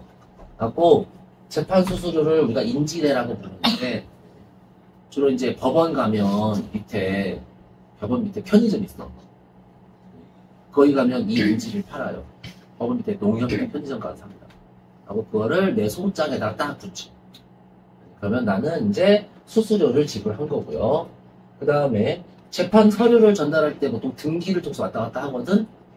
그것도 다 내가 내야 되는 거예요. 그걸 송달료라고 불러요. 그렇고 그 다음에 여기서 보면 인지 때는 소가에 비례한다는데 특별히 나오죠? 내가 이제 이게 어느 정도 이익을 기대하고 하는 소송이냐. 그러니까 예를 들어서 내가 뭐 남한테 100억 원 보상해내라. 기대이익이 100억이니까 거기에 비례해서 인지 때도 비싸지는 거야. 근데 변호사비도 그래요. 변호사비도 보통 이 소가에 비례해서 책정이 됩니다. 그러니까 기대이익에 비례해서 가는 거고 당연히 1심보다 2심, 2심보다 3심에서 더 비싸대. 판사도 2심 판사, 3심 판사 올라가면서 판사 직급이 높아져. 그런 거고 당사자 비용은 소송 서류의 작성료, 이거는 주로 이제 법무사나 변호사를 고용해서 이제 서류 써주세요 하는 비용이에요. 그걸 작성료라고 하는 거고, 당사자나 증인의 출석을 위한 비용, 그러니까 내가 왔다 갔다 할 때 드는 차비 되겠니? 또는 증인 출석해주세요 할 때 그 사람이 안 나올 수도 있잖아. 그러니까 내가 뭐 위로금 쪽으로 이렇게 얼마 드릴 테니까 나와주세요 이렇게 한단 말이야. 그런 것도 여기가 들어가는 거고, 그리고 변호사 비용은 여기서 작성료하고 따로 해요. 변호사가 작성해도 실제로 변호사비랑 작성료를 따로 받습니다. 오케이? 그래서 작성료는 말 그대로 서류만 작성해주는 거고, 이거는 그 서류를 검토해주고 법원에 출석해서 변호해주고 하는 데 들어가는 거 있지? 그거를 변호사 비용이라고 해요. 그래서 이 변호사에게 지급하는 보수라고 하는데, 보통 이 보수는 일반적으로 그냥 얼마 정액 이렇게 하기도 하지만, 금액이 큰 경우에는 성공보수라고 해서 아까 속가처럼 비례해서 지불하기도 합니다. 그래서 이거는 변호사하고 나 사이에 개인 간의 계약이잖아. 그러니까 법에 딱 규정되어 있는 게 있어 없어? 없어요. 그냥 알아서 합의하는 겁니다. 이거는. 이런 거고, 소송 비용은 당사자 양측이 부담할 수도 있고요. 패소한 당사자가 부담할 수도 있는데, 일단 각자 부담주의. 자, 변호사 비용을 비롯한 소송 비용, 그러니까 소송 비용 일체지 전부 다, 그치? 전부 다를 소송 당사자 양측이 각각 부담하는 것. 이는 소송에서 변호사를 반드시 어쩌고저쩌고 뭐 이렇게 하는데, 여기서 이 각각이라는 건 자기 비용만 부담하면 된다는 뜻이에요. 내가 비싼 변호사 사면 어떻게? 그것만 내가 내는 거고, 내가 싼 변호사 사면 혹시나 그것만 내가 내는 거고, 이게 이렇게 하는 건데,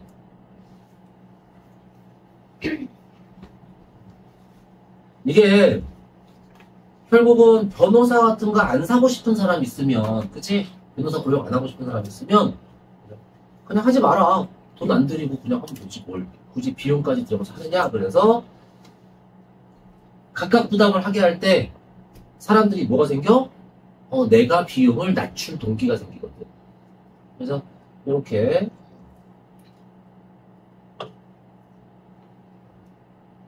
여기까지만 생각해보면 결국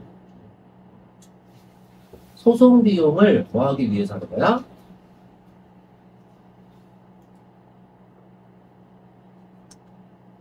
소송 비용을 낮추기 위해서 이렇게 하는 겁니다. 그럼 자기 거니까 좀 싸게, 나는 내 것만 내면 되잖아. 그치? 좀 싸게 하려는 동기가 생기니까.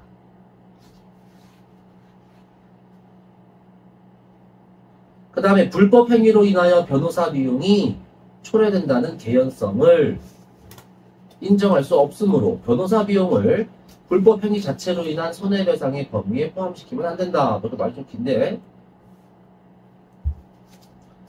이걸 좀 나눠서 읽으면요,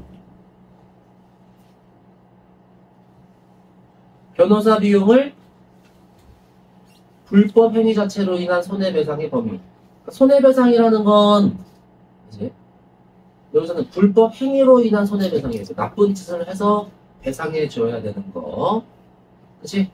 근데 변호사 비용은 나쁜 행동에 대한 대가야 아니야? 아니에요. 그러니까 우리가 어떻게 생각하면 네가 범죄를 안 저질렀으면 그게 변호사를 고용할 필요도 없지 않겠냐? 이렇게 생각할 수도 있잖아. 근데 그게 아니라고. 왜냐하면 소송에 걸렸다는 건 그게 그 사람이 범죄를 저질렀다는 확실한 결론이 난 거야, 안 난 거야? 안 난 거지. 그죠? 그러니까 변호사 비용을 결론도 안 난 범죄 행위에, 그지? 포함되는 걸로 볼 수가 없거든. 무슨 말인지 알겠죠? 그래서 첫 번째 이렇게 얘기를 한 거야. 불법 행위 때문에 변호사 비용이 생겼다고 볼 수 없다. 그래서 이 이유는 첫 번째가 뭐예요? 무죄 추정의 원칙이에요. 참 진짜 이게 내신 지문 들어가니까 별 희한하다. 무죄 추정의 원칙입니다. 이게. 그러니까 아직 불법 행위가 재판에 들어갈 때는 어때? 불법 행위가 확정된 사실이 아니기 때문에 그런 거예요.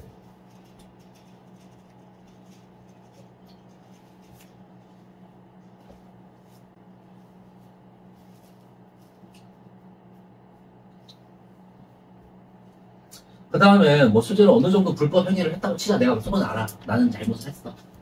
그런 상황이라고 하더라도 변호사를 고용하고 안 하고는, 또는 비싼 변호사를 고용할지 싼 변호사를 고용할지는 그 불법 행위와 직접적으로 관련이 돼 있다 안 돼 있다? 안 돼 있다. 그치? 그래서 이 그대로 이렇게 인하여가 인정이 안 되지? 그러면 여기 불법 행위와 변호사 비용, 그러니까 고용이죠, 고용. 요 사이에 인과관계를 인정할 수 있다 없다. 이렇게 끝까지 쓸게요. 이 인하여를 인정할 수 있는 거니까 인하여는 인과잖아, 그치? 인과관계. 나 왜 이래? 인과 비유서냐 지금? 인과관계를 인정할 수 없더라, 이 두 개. 이렇게 되는 겁니다. 이유는.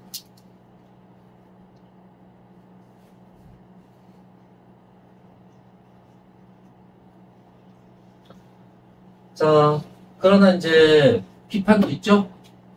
각자부담주의는 대부분의 사람들이 변호사를 선임하는데, 아까 이런 거잖아. 하기 싫으면 마세요, 이렇게.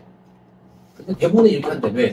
재판에서 지는 게 사실 부담이 큰 데다가 어떤 놈이 지고 싶겠냐, 그치? 또 법을 잘 아는 사람도 거의 없고요. 그러니까 당연히 지가 변호하는 게 아니라 변호사를 고용해서 변호를 하잖아. 현실적으로는 무조건 고용할 수밖에 없더라. 네? 그래서 이렇게 해줘봐야 목적을 달성할 수 있어, 없어? 없어요. 그래서 이렇게 하는 겁니다. 꼭 이렇게 뭐 쭉 나오는데 중요한 건, 그치? 현실을 반영하지 못한다. 이거 하나가 중요한 겁니다. 각자 부담주의를 채택하지 않고 우리 법에서는 원칙적으로 패소자 부담주의를 취합니다. 그 이유는 뭘까요? 우리 법에서 원칙적으로 패소자 부담주의를 취하고 있대. 맞는데 그거 하는 이유는, 그러니까 지금 이거를 하는 이유는 얘가 왜 아닌가야. 얘가 왜 아닌가는 얘의 나쁜 점이고, 얘 나쁜 점 뭐예요? 그래, 현실을 반영하지 못해서 말을 좀 바꾸면 현실과 괴리가 있어서 그런 식으로 말을 하면 되는 거지. 오케이? 자, 그래서 여기 현실 진짜 마음이 너무 급해요. 현실과 괴리 뭐 이렇게 이제 말할 수가 있고요. 이게 이유가 되어서 우리는 니은을 채택한 거예요. 이런 식으로 이해하면 된다.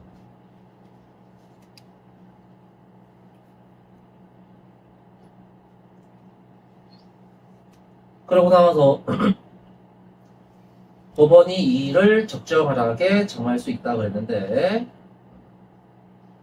자, 이게 뭐예요? 소송 비용, 그치?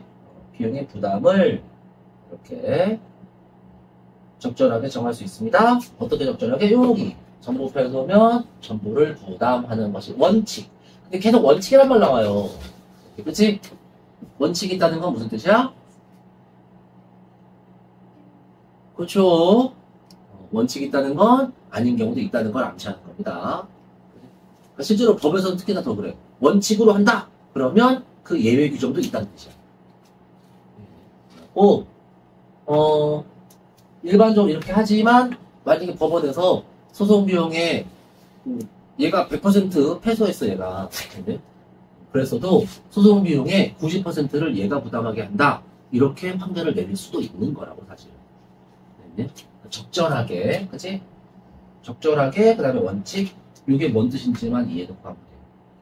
그래서 꼭 이대로 해야 되는 건 아니다. 그러고 나서, 그치? 이게 패소한 사람이 일부러 했는지 실수로 했는지는 중요하지 않대. 만약에 일부러 했으면 더 세게, 그치? 벌을 줘야 되는 거고, 실수를 했으면 적게 벌을 줘야 되는 건데, 예? 소송 비용은 그거랑 상관이 없다는 거예요.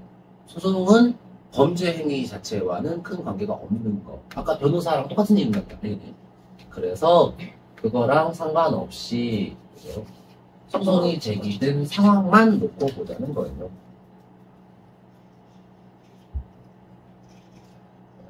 그래서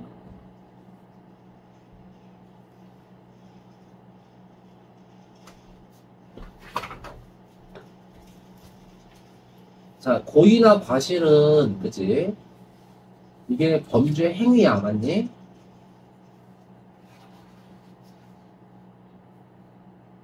범죄 행위랑 그 다음에 소송이 제기된 상황이랑은 둘은 상관이 있다 없다?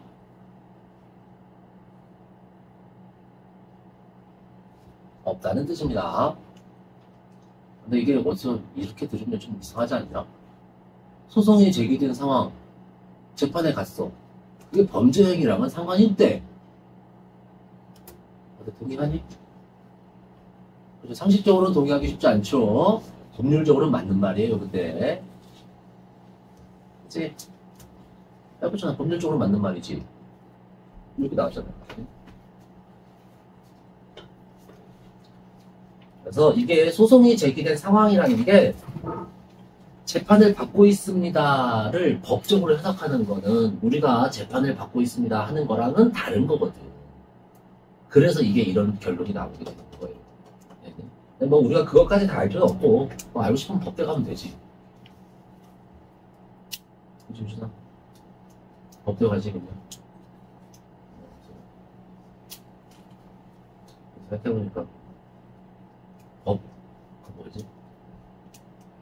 산화제 직업 5 안에 법대도 들어가는 거죠. 법률 같은 거. AI가 가장 대체하기 쉬운 직업 중에 하나가 법률가. 지금은 변호사만 하는데 솔직히 안 사실 같아. 지들끼리 다 이렇게 그지 친한 사람끼리 엮여가지고 재판관한테도 막 가서 이렇게 하고 검사한테도 가서 이렇게 해가지고서 돈 버는 거지. 다 인맥이고. 뭐 어쨌든 그렇다던데. 네, 여기는 그래요. 법률상 책임을 부과함이 합당하다 이렇게.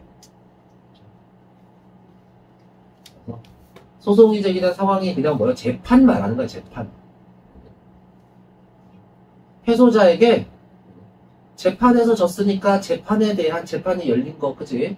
재판이 진행되는 거, 그 재판에 대한 책임은 그냥 진놈이 가져라 하는 거고, 그게 이퀄 무과실 책임주의야.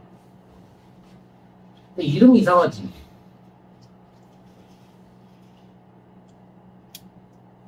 무과실 책임?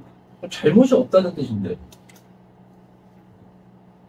근데 책임을 지래요. 사실 이거는 여기에 대해 설명하는 문장이 없으니까 별 중요한 건 아니고 참고예요, 참고.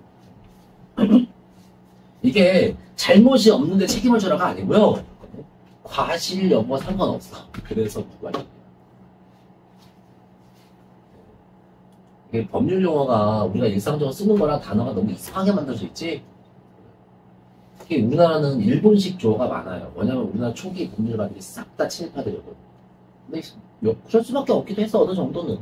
근데 그래갖고 이 법령을 많이 고치고는 있다는데 이랬고 실제로 그것도 있어. 근데 그 법률 용어가 어느 나라나 어려워요.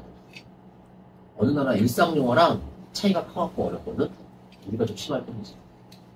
또 유럽이나 미국 같은 데서는요, 이 법률 용어를 일상적인 용어로 바꾸거나 순화해서 평범한 사람들이 이해하기 쉽도록, 그래야지 우리가 재판에 대한 접근권이라든가 법에 대한 그 법적 서비스나 혜택을 받기 훨씬 쉬우니까 그런 운동이 벌어져요.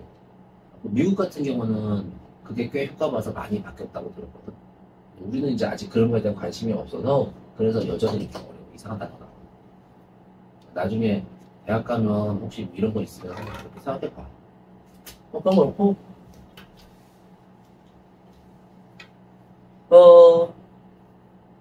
그래서 되게 과실이랑 상관이 없어서 무과실, 책임은 부과해. 그래서 책임주의 이렇게 간 거야. 이 이름이 그냥 이 문장을 그대로 줄여놓은 거라고. 그 말인지 알죠? 그렇게 혹시 재수없게 선생님이 이거 갖고 내면 그렇게 이해하면 됩니다. 요거는 요거는 요거. 자, 그 다음에 대체로 정의의 관념에 부합한다고 생각하기 때문이다. 그러면 자, 요거 우리는 법의 기준을 자 뭐로 보는 거야? 법은 어떻게 적용되어야 해? 정의의 관념에 부합하게. 그러면 전제는 우리에게는 뭐가 있다가 전제야? 사회적으로 일반적으로 인정되는 대체로 일반적으로 인정되는 정의의 관념이 있다. 그치? 그게 여기 이 상황의 전제예요. 그런 거고. 자, 또 부당하게 소송을 제기했을 경우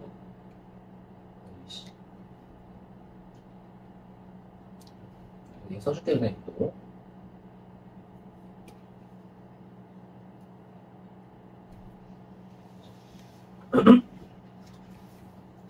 다시 전제. 정의의 관념이 있더라.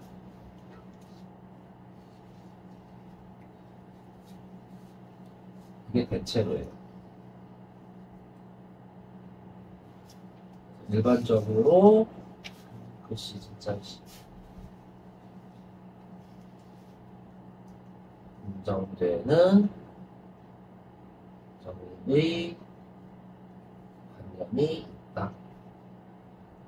근거에 동의합니다.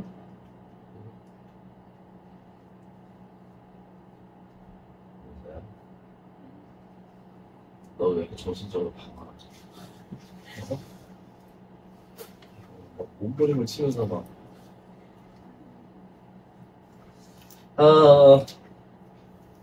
그래서 또니까 이거는 대등이죠.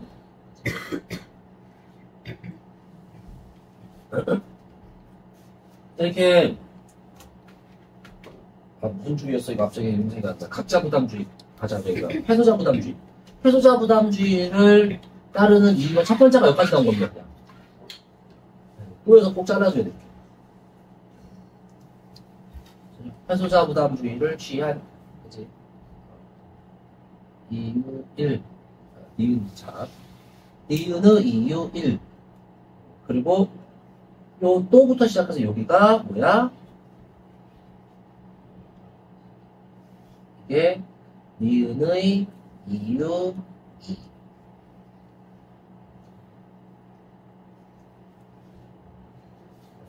아니구나. 요만큼이네요. 여기 그러다는 부작용이니까. 또 부당하게 소송을 제기했을 경우 패소자가 소송 비용을 부담하여 이제 승소자의 재산권을 보장할 수 있다. 그러니까 부당한 소송일 경우에 이긴 사람의 권리를 보장해주기 위해서 그리고 마지막으로 소송이 남발되는 것을 막을 수 있어요. 그치?